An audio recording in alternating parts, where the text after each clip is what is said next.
Look at those prices. That was an old ad for the Nintendo 64, specifically for Player's Choice games. Alright. People always say games were way cheaper or way more expensive back then. Well, let's find out together. This is about how much you would have paid if you were to purchase at release the full Nintendo 64 library, plus the console. And this is how much you would probably have to pay for it if it were to come out today. Well, it's a little bit more complicated than that, but let's deep dive it. About how much would it have cost to purchase a Nintendo 64 in the full library versus buying it today? First things first, let's lay out some really quick ground rules. 1. All the numbers here are estimates. At the end of the day, retro games are really just worth what people are willing to pay for them. There's a lot of different factors that come into play. For example, condition, and we'll get into some of that later, but just remember we're going to be using some estimates here. Number 2, there's no true way to really get the retail price of every single Nintendo 64 game at launch.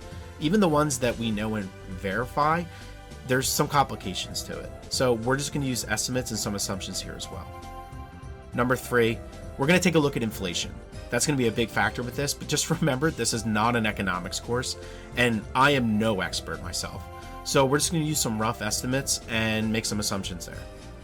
Lastly, number 4, at the end of the day, this is just for fun. It's not an exact science, and we're not going to get perfect, precise numbers. I told you, I used a complex algorithm based on the dimensions of the jar. So please just bear with me here. Sit back, relax, and have fun, because the ending and the conclusion is pretty interesting. All right, let's dive right into it.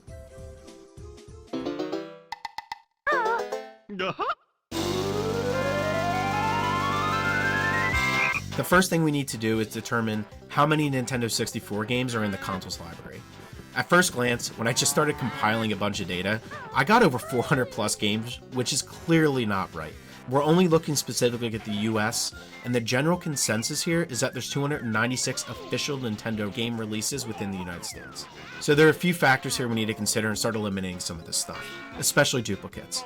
Big things like not for resale copies, player choice copies, any specific color cartridge variants.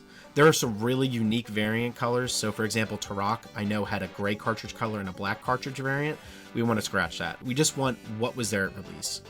Any special editions, any bundles, anything like that, as well as any newer Nintendo 64 games. Yes, companies like Limited Run will actually release cartridges today that work on the Nintendo 64.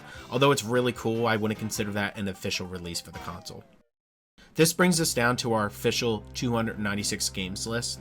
And as I was going through, I really made sure to make sure I had the correct copies. For example, Clay Fighter 64 Sculptor's Cut was actually a Blockbuster exclusive, and that goes for just about $1,000 for the cartridge alone, versus the actual game that was released to the public was Clay Fighter 63.5, which goes for way cheaper nowadays. So I tried to make sure I had everything perfect, but at the end of the day, the way we do this, it's not going to matter. So now that we have our list of games, how are we going to price all this out? Well, this is honestly where it starts to get tricky. I looked for multiple times for a list anywhere on the internet that had each game and the price of it at release, couldn't find it. I didn't expect to, and to be honest, as I went through and found ads and more ads, I couldn't trust them the more I looked at them, for two big reasons. The first being when games were sold by retailers, like today, you have some games listed at $60, you have some games released at $50, and you have some games listed at $30, right? They just come in different price ranges. For whatever reason. It could be because the retailer thinks a game's worth this amount.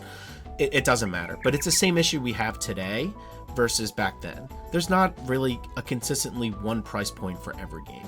I was even shocked to see a few games listed at $75 in some ads. Yeah. Can you imagine in 1996 going up to your parents and saying, hey, can you get me this game? And it's $75?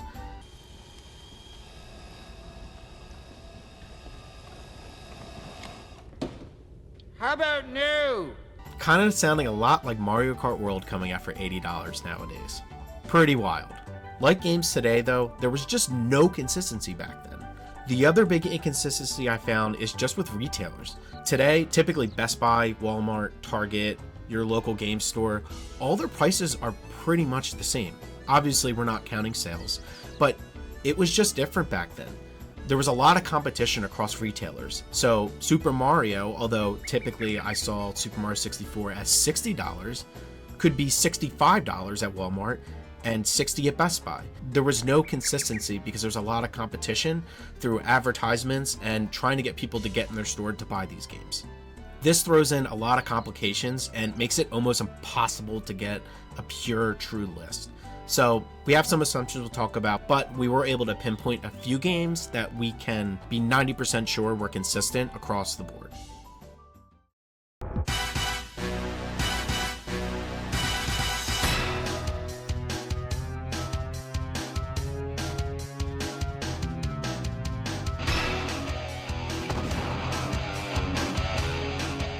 Generally though, I was able to find that most Nintendo 64 games typically released around the $60 price point. But I think we can use the 2 points and create a range from this, $60 and $65.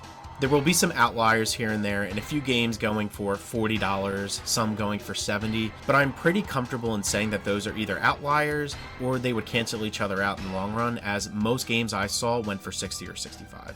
Also, last point here, there was a really great article done on the site RetroVolve by Josh, which I will link in the comments. He was actually able to verify a few price points at specific retailers and find that they were consistent across the board. These I figured I would make consistent across our 2 scenarios that I'm creating. That way we have some consistency with games that we're pretty confident that were the same price across the board. It's a really good article. It's a little dated, but it's a really good read, quick read, and I highly recommend it. Using these 2 points to create a range, we won't be 100% accurate, but we can come up with a range that I feel pretty confident in, something that we can compare against. So using these 2 points and putting them against our 296 list of games, we come up with, at the $60 price point, the total library costing $17,942 and $19,337 for games priced at $65. Remember, this includes some games that we kept consistent across the board that we're pretty confident were the same price across all retailers, as well as this doesn't include the console itself. The console, which at release was $200, so add this on top of the entire list of games and bam, you get our released estimates of the Nintendo 64 in 1996. Yes, this is also making the assumption that all the games are coming out at one time, which is obviously not realistic.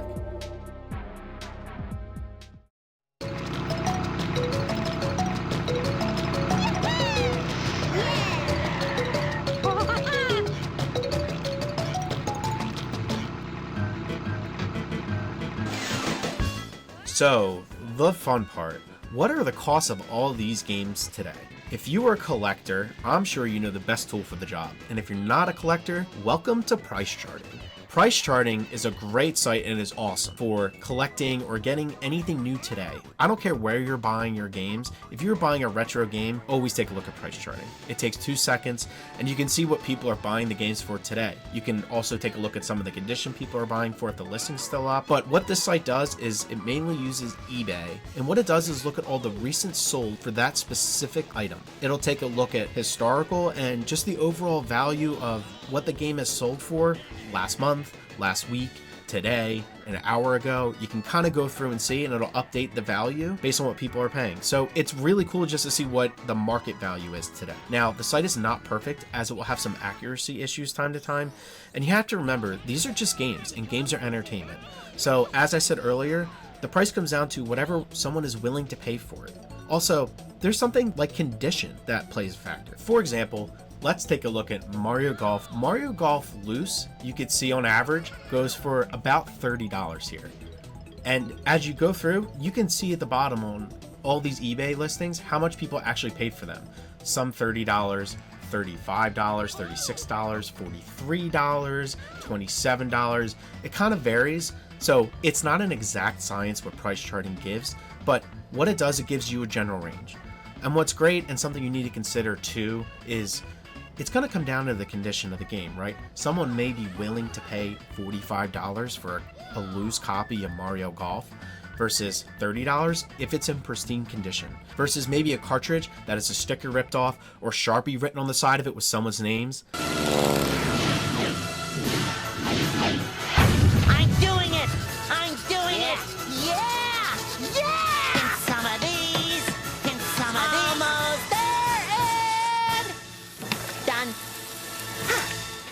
see how it looks so far.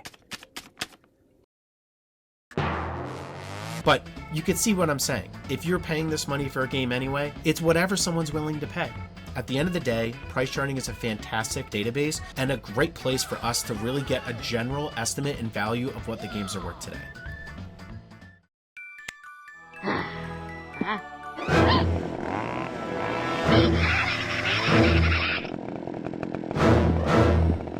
Stupid logo. Yeah, that's better.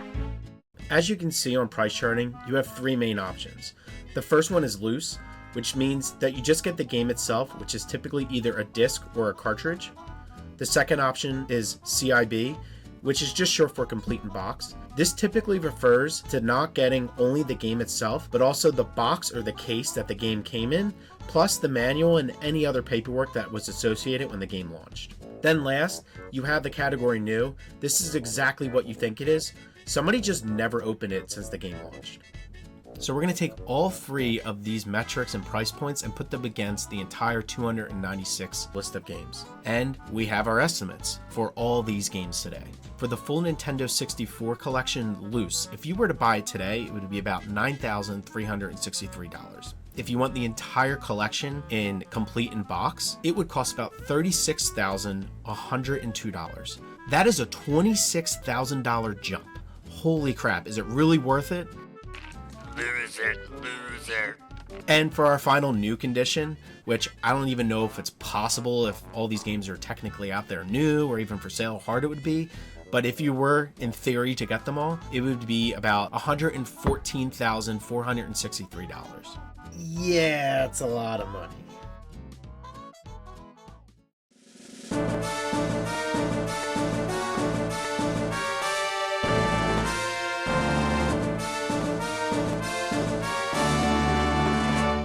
So the last big thing that we need to take a look at before we tie all these numbers together is inflation. I took a look at a few places online. I used inflation calculators. I asked AI. I took a look at some of the historical US inflation rates year over year on a few separate sites, but I never found one concrete answer. So if you're going to ask me exactly where I got our inflation rate, I'm just going to say, generally what I'm seeing is that the average yearly increase of inflation is about 2.4%. Everywhere I looked at had estimates of about 2.3%, 2.5%, so we're just going to meet in the middle at about 2.4. Again, this is not an exact science. We're just going to throw this in for now, and it'll give us a general idea and still tell the same story. The console itself, as I said earlier, sold for $200 in 1996. So if you apply inflation year over year for this, you would see that it would go from $200 up to about $400. So we need to add this on all of our estimates for all of the games. Games at $60 would be about $120 today. If we were to use the $65 price tag, it would be about $129, or let's just say $130 per game if you account for inflation of about 2.4%. Taking the full library on release at $17,900 that we calculated earlier, today with inflation, that would cost about $35,700. And with games at the $65 price point, it would actually jump from $19,300 to $38,500. Yes, if you were to buy the entire Nintendo 64 library, if it came out today and you're accounting for inflation, it would cost between $35,700 and $38,500. Now, no one ever bought an entire library anyway, so this whole thing is stupid. But I'm just saying, and it's just looking, it's a lot of money. Holy crap. But now that we have something to compare against, we need to take a look at how they stack up against our metric earlier, loose, CIB, or new. Hello! So here is what you've all been waiting for. After all this, how much would it cost today versus back in the day to purchase the entire Nintendo 64 library? Here is a chart. Yep, finance, charts, fun. But joking aside, it's actually really super interesting once we dive into it. We have our $60 and $65 price points over to the left that you can see, but I have the average line below just to kind of meet in the middle since we weren't 100% sure, and I think that's going to be the main thing I take a look at here. So we're going to start with the blue boxes over to the left because that's information we already talked about. On average, if you were going to get the entire Nintendo 64 library at release, it would cost you about $18,640. Adjusting for that 2.4% inflation that we talked about earlier, that would bring it up to $37,000 total. Remember, we also pulled price charting and we got all the values on what people are paying for today. To get the entire library loose, as a reminder, it would be $9,300. Complete in box, it would be $36,100. And to get the entire library new, it would be $114,000 today. So let's move over to the right in the orange boxes, since these are all new numbers you haven't seen before. If you look at the difference with just inflation, you can see that the prices went up from $18,600 to $37,000, creating an $18,400 difference. That's a price increase from 1996 to today, strictly from inflation. Okay, so this is where it gets super interesting to me and my inner nerd comes out. So we're gonna compare the loose, complete in box, and new copies for what people are buying for today versus what it would cost if it came out new with inflation. So if you were to purchase all 296 games loose today, you would actually be saving $27,700 compared to it coming out today, adjusted for inflation. Moving over to the complete in box, this is where it gets a little confusing, but it's wild. Getting it at the $60 price point, you would actually pay $400 more, and you would actually save $2,000 more if it came at the $65 price point.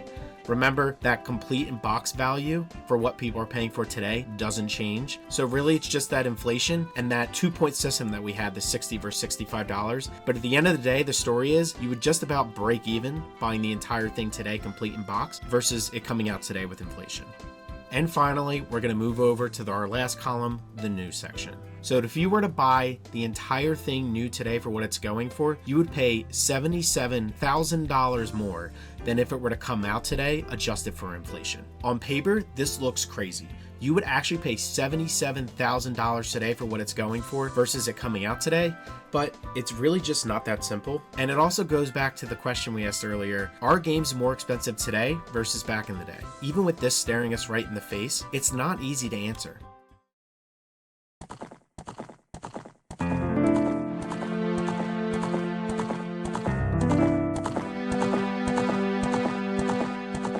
There are things back then that were just different. I mean, the inflation rate was different. Cost of living was way cheaper back in the day. Also, the way video games and the gaming industry handled itself was completely different. I mean, there were sales like crazy. I will never forget before the GameCube came out, our local GameStop was selling a saran-wrapped Nintendo 64, a controller, and a game for $20 to $25, depending on the game.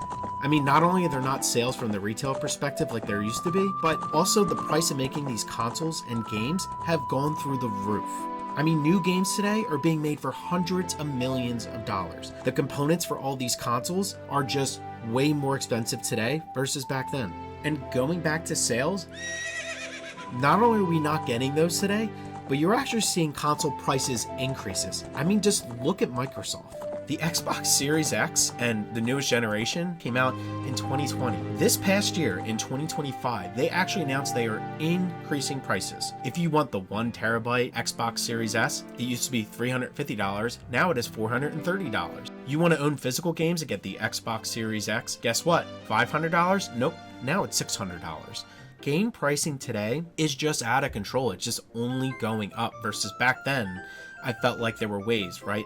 There were sales. When a new generation was coming up, clear the old one out. And let's move on to the next one. We could go down a rabbit hole with all the differences from 1996 versus today, but at the end of the day, it's just not a one-to-one comparison. That being said, I'm going to give a huge thank you if you stuck around this long. I don't make that many videos, I don't have that much time anymore, so it's really appreciated as this one took a long time to put together. And if there's another console you want me to do this for, please put it down in the comments. Thanks again for watching, have a great day.